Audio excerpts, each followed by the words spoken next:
President Donald Trump added new wrinkles into his trade policy on Monday by suggesting he might grant exemptions on auto-related levies already in place. He said he was considering a modification to the 25% tariffs imposed on foreign auto and auto parts imported from Mexico and Canada. Those tariffs could raise the costs of a car by thousands of dollars. I'm looking at something to help some of the car companies where they're switching to parts that were made in Canada, Mexico, and other places, and they need a little bit of time because they're going to make them here, but they need a little bit of time. So I'm talking about things like that. This comes after the U.S. removed smartphones and other electronics from its tariffs on China over the weekend. Meanwhile, China's President Xi Jinping met with Vietnam's top leader To Lam in Hanoi Monday to discuss establishing stronger ties on trade and supply chains amid disruptions caused by U.S. duties. They also signed dozens of cooperation agreements between the two communist-run nations. I don't blame China. I don't blame Vietnam. I see their meeting today. Is that wonderful? That's a lovely meeting. They're meeting, like trying to figure out how do we screw the United States of America. The visit, which had been planned for weeks, comes as Beijing faces 145% tariffs from Trump. Vietnam is negotiating a reduction of threatened U.S. tariffs of 46% that would otherwise apply in July after a global pause expires. U.S. President Donald Trump's administration announced on Monday it was freezing $2.3 billion in federal funding to Harvard. The move came hours after the university rejected numerous demands from the Department of Education, which Harvard President Alan Garber wrote in a letter would allow the federal government to, quote, control the Harvard community and threaten the school's values. The funding freeze comes after the Trump administration said last month it was reviewing $9 billion in federal contracts and grants to Harvard. That's part of a crackdown on what it says is anti-Semitism that erupted on college campuses during pro-Palestinian protests over the past 18 months.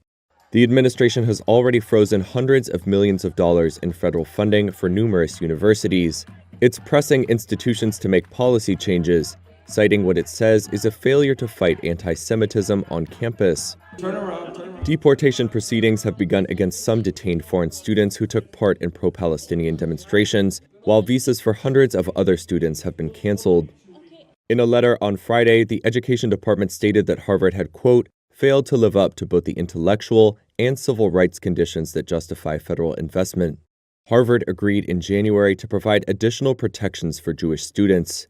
And Garber said in his letter that while the university is taking steps to address anti-Semitism on campus, quote, these ends will not be achieved by assertions of power unmoored from the law to control teaching and learning at Harvard and to dictate how we operate. To ease any funding crunch created by a cutoff in federal funding, Harvard is working to borrow $750 million from Wall Street. More than 3 years after Russia's invasion of Ukraine, Europe's energy security is fragile. US liquefied natural gas helped plug the Russian supply gap in Europe during the energy crisis of 2 to 3 years ago. But since then, President Donald Trump has rocked relations with Europe by turning to energy as a bargaining chip in trade negotiations. Businesses are wary that reliance on the US has become a vulnerability. Against this backdrop, executives at some major EU firms have begun to say what would have been unthinkable a year ago. They believe importing some Russian gas could be a good idea. Leuna Chemical Park hosts one of Germany's biggest chemical clusters. The country relied heavily on cheap Russian gas until the Ukraine war. Christoph Gunther is managing director of Infra Leuna. There are initial peace negotiations driven by the American government. So there is a chance that the guns will fall silent. It would then be important and sensible for all sides to return to the supply of natural gas via the pipelines. That would be an important incentive for Russia in the peace negotiations. Any such move would require another major policy shift for the EU. It pledged to end Russian energy imports by 2027 after Moscow invaded Ukraine. But Europe has limited options and talks with LNG giant Qatar for more gas have stalled. And while the deployment of renewables has accelerated, the rate isn't fast enough to allow the EU to feel secure. US gas covered just over 16% of EU imports last year, behind Norway with around a third and Russia at just under 19%. Moscow's share will drop below a tenth this year after Ukraine shut pipelines. While a return of Russian gas appeals to some executives, it worries Maxim Timchenko, who is chief of Ukraine's private gas company DTEK. The firm hopes to import US LNG into Ukraine's storage and export it to Europe. Timchenko is quoted as saying it's hard to comment, but his hope is that European politicians learned their lessons dealing with Russia. As Sudan marks 2 years of war, famine is growing. That's according to the World Food Programme, which says decreasing global funding resources are complicating the hunger situation at a dire time. Sean Hughes is the agency's Sudan Regional Emergency Coordinator. Sudan has now become the world's largest hunger crisis. Nearly half the population are acutely food insecure. Famine has taken hold in parts of Darfur and is spreading. Hughes says food alone won't stop famine. Sudan also needs healthcare, water, and sanitation, basic needs that haven't been met due to a decline in aid funding and trouble accessing people who were isolated by the conflict. So the whole response needs to be well supported in order to be able to turn this around and stem the tide of famine. The World Food Programme in March warned that 58 million people were at risk of extreme hunger or starvation unless urgent funding is secured after drastic shortfalls from donors so far this year, including the U.S. Famine conditions have been reported in at least 5 locations in Sudan, including displacement camps in Darfur, a UN statement said Intel earlier announced this on year. Monday that it agreed to sell its majority stake in Altera for almost $4.5 billion, sending its shares up as much as 6.5%. It's the first major move under new Intel CEO Lip-Bu Tan, who replaced ousted company veteran Pat Gelsinger just 1 month ago in an effort to revive the struggling chipmaker. Shedding assets is at the center of Tan's strategy after several past CEOs failed to diversify beyond the company's mainstay PC and server chip business. The leadership missteps have left Intel struggling to gain a footing in an AI industry dominated by NVIDIA, while rival AMD threatens its stronghold of the central processor market. Since last year, Intel has taken steps to spin off Altera as a separate unit. Altera makes programmable chips that can be used for various purposes in industries ranging from telecom to the military. The deal, expected to close in the second half of 2025, values Altera at $8.75 billion, a sharp decline from the nearly $17 billion Intel paid in 2015. It's a long way from Washington, D.C., but this Indian shrimp packing factory is just one example of how Donald Trump's sweeping global tariffs are causing a storm in unexpected places. Producers here face a potential 26% tariff on exports to the US and say they are already seeing demand evaporate. Farmer SVL Pathy Raju says the industry is suffering.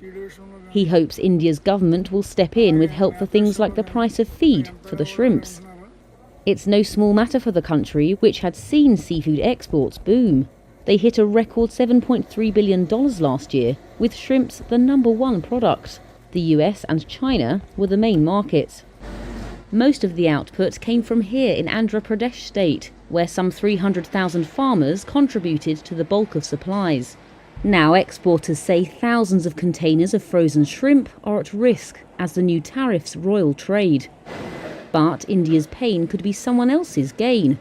Far away in Ecuador, shrimp producers face a lower tariff and so could stand to grab market share. With shrimp among the country's most valuable exports after oil, that too is no small matter. For now, Trump has delayed enforcing his so-called reciprocal tariffs for 90 days. Shrimp farmers in India and Ecuador are just a few of those hanging on what he does next.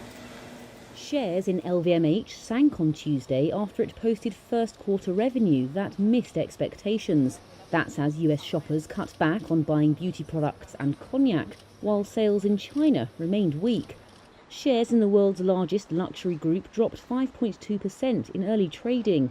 This dragged down shares of rivals such as Kering and Hermes. It came after LVMH reported a 3% decline in Q1 sales on Monday. This was well below analyst expectations for 2% growth. It's the first suggestion that luxury companies could face another tough year, following US President Donald Trump's recent tariff announcements, which have sparked fears of a recession. LVMH's finance chief said that while performance of its mass-market retail chain Sephora also weakened, the group's high-end fashion brands, such as Louis Vuitton and Dior, were still, quote, well-orientated in the US. However, this division posted a 5% fall in sales, and analysts said the improvement in this part of the business at the end of 2024 now seems an anomaly. Pop star Katy Perry and 5 other trailblazing women soared into the sky Monday aboard a Blue Origin rocket, marking the first all-female spaceflight in over 6 decades. The star-studded crew comprised Jeff Bezos' fiancée, Lauren Sanchez, CBS host Gayle King, former NASA rocket scientist Aisha Bowie, human rights activist Amanda Nguyen, and film producer Carrie Ann Flynn.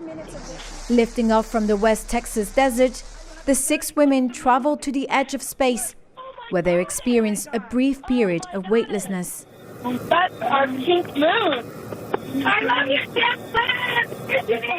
The capsule touched back down safely on Earth just 11 minutes later, cheered on via live broadcast by Blue Origin, the space company founded by billionaire Jeff Bezos. Welcome back to Earth. The mission is being hailed as a huge milestone for Bezos' New Shepard vehicle and the future of space tourism. In an interview after landing back on Earth, Katy Perry said she felt super connected to love. So connected to love. I think this experience has shown me you never know how much love is inside of you, like how much love you have to give, and how loved you are until the day you launch.